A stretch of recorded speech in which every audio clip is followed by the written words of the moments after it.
Friends आपण समस्त स्वागत करछि आज नुआ वीडियो रे।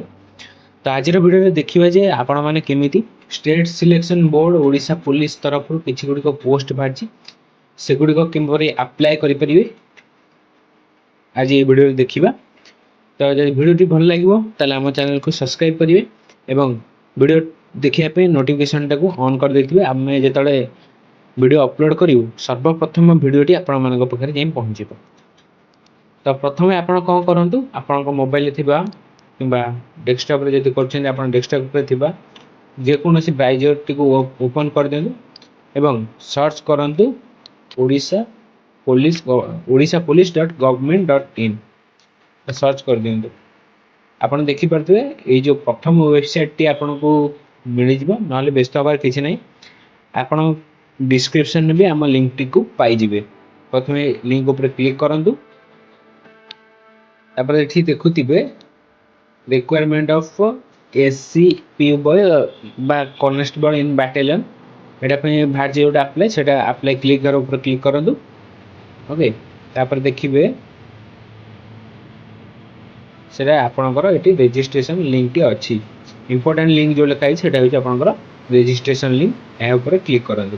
तापर एठी यदि आपण आगुरु रजिस्ट्रेशन करिसंती ताले साइन अप पे क्लिक करंतु। मु एबे जनकर नुआ रजिस्ट्रेशन करू सेट पे न्यू रजिस्ट्रेशन ऊपर क्लिक करूची। तापरे एठी देखिबे आपण पाखरे गोटे बॉक्स आसीबे जोटी आपण टिक करयार अछि। एठी लिखु छी कि मु एठा निश्चित करे जे बैटालियन सिपाही आरक्षी पदवी निमंते प्रकाशित विस्तृत विज्ञापन डाउनलोड करी अछि। मु एथिरे थिबा समस्त निर्देशावली गुडी को पढ़ी बुझी से अनुसार ऑनलाइन आवेदन फॉर्म पूर्ण करने को आगु को बढ़िया को चाहे। ये क्लिक हियर टू प्रोसीड ऊपर क्लिक करंतु। ये गोटे लिखुची important please read and remember ये सब भल से पढ़ाते और मन रखा चेष्टा करूँ। तापर एस किसी दरकार ना आप डायरेक्ट एस ऊपर क्लिक कर दिंतु।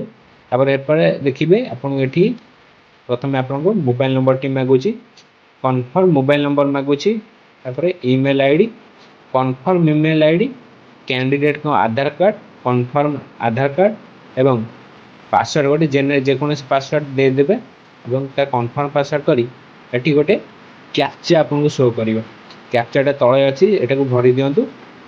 ए सब को फिल कला परे क्लिक हियर टू प्रोसीड ऊपर क्लिक करंतु। तापर आपनको जो मोबाइल नंबर टी आ जीमेल टी देथिबे सेठी की ओटीपी जीवो ओटीपी को भरी दियंतु एवं क्लिक हियर टू प्रोसीड ऊपर क्लिक करंतु। आपण देखि परथिबे वर्तमान आपनको सामने रे एठी गोटे एप्लीकेशन नंबर फिटिक आस्थिबो एवं एठी तळे लिखुथिबो व्यक्तिगत विवरणी। एटा आपनको पर्सनल इंफॉर्मेशन सब अछि। एठी आपण एटा को आपण फिल अप कर देबे। ओके प्रथम एठी देखो जो पोस्ट पे अप्लाई करछन सेटा देखौची। तापर सेकंड आछि एठी कोन आपण को बैटालियन पे अप्लाई करियो चाहछथि। मु जेतु कटक जिल्ला रे अप्लाई करछि सेटा कटक जिल्ला पे एटा अप्लाई करछि। तापर देखिबे एठी देखौची कैंडिडेट को फुल नेम दशम सर्टिफिकेट रे जे भी अछि जेपरि भी लिखाई सेटा एठी लिखि देबे। एठी तांगा बापा का ना एठी तांगा मां का ना। ओके नेक्स्ट तापर एठी कैटेगरी अछि कैटेगरी कोन तांगा कास्ट कोन हेट लिखि देबे। कास्ट पर एठी देखिबे आपण कोनोसी विशेष वर्ग अटन देखि यदि हैंडीकैप एक थिबे तले एस करिवे यदि नो तापर एठी देखिबे से पिन तार डेट ऑफ बर्थ देबे। तापर एठी तार दशम सर्टिफिकेट को अपलोड करिकि अपलोड कर देबे एवं अपलोड पर क्लिक कर देबे। ओके और फाइल वैल्यू जेमिति अधिक नथिबो तापर एटा भी पीडीएफ रे भी नथिबो। एटा धर्म हिंदू क्रिस्ट किबा मुस्लिम जहाँ थिबो ता लिखि देबे। मैरिटल स्टेटस सेठी नो लिखिबे। ओके नो लिखिबे। तापर आसेठी इमरजेंसी कांटेक्ट नंबर बापा नंबर किबा ता जे संग नंबर भी दे देले आपण एटा चलिबो तो पचा देबे। तापर एठी तार permanent address. Okay permanent address देखिबे देखि अछि कोन एड्रेस डिटेल्स स्थान गार नाम कंट्री तो इंडिया रहि जाटा ऑटोमेटिकली आ स्टेट ओडिशा डिस्ट्रिक्ट को डिस्ट्रिक्ट रो दोजन एटा दे देबे एवं पिन कोड देकी एटा देखंतु एठी गोटे अछि present address is same as permanent address एटा थिबो एटा टिक कर देले आपण जहां भी ऊपर एड्रेस थिबो एटा तळ एड्रेस सेम हे जो एटा कला पर एठी सबमिट ऊपर क्लिक करंतु।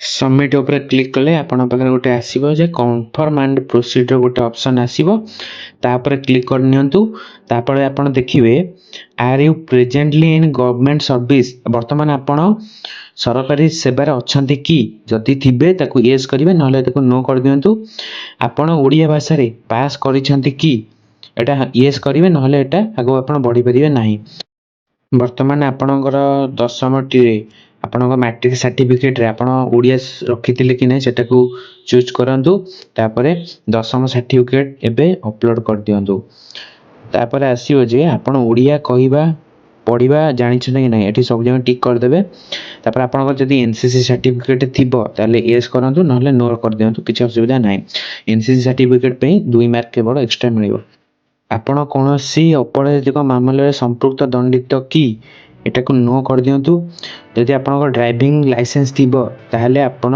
एटी ड्राइविंग जानिछन्ती बोले एटा हां रखिबे नहले आपन को आगे जाई कि ड्राइविंग लाइसेंस ऑप्शन मागिबो एबे टोटल ऊपर मैट्रिक सर्टिफिकेट रो डिटेल्स मागिबो आपन को क्वालिफिकेशन कौन से दे देवे दशम मैट्रिकुलेशन पास स्टूडेंट पास लिखी देवे नेम ऑफ द बोर्ड हूँ बोर्ड ऑफ सेकेंडरी एजुकेशन तापर हूँ नेम ऑफ द स्कूल आपन जो स्कूल थी से स्कूल ना लिखिबे एवं ईयर ऑफ पासिंग केबे केउ मसिया पास होइतिले सेटा को लिखिदेवे या परे चूज ऑफ एग्जाम सेंटर माने को एग्जाम सेंटर आपन को प्रिफर करिवो जोठी आपन जाई एग्जाम दे परिवे सेटा प्रथमे आपण देखंतु एठी पांचटी ऑप्शन अछि मु जेते फर्स्ट कटक ऑप्शन देउची द्वितीयटी खोर्धा लिखि दोची एवं 30 मो हिसाब रे सेटा चूज करी कि एटा को फिल अप कर दोची एबे सबमिट ऊपर क्लिक कले आपण पाखरे गोटे फाइनल सबमिट ऑप्शन आसीबो जोठी आपण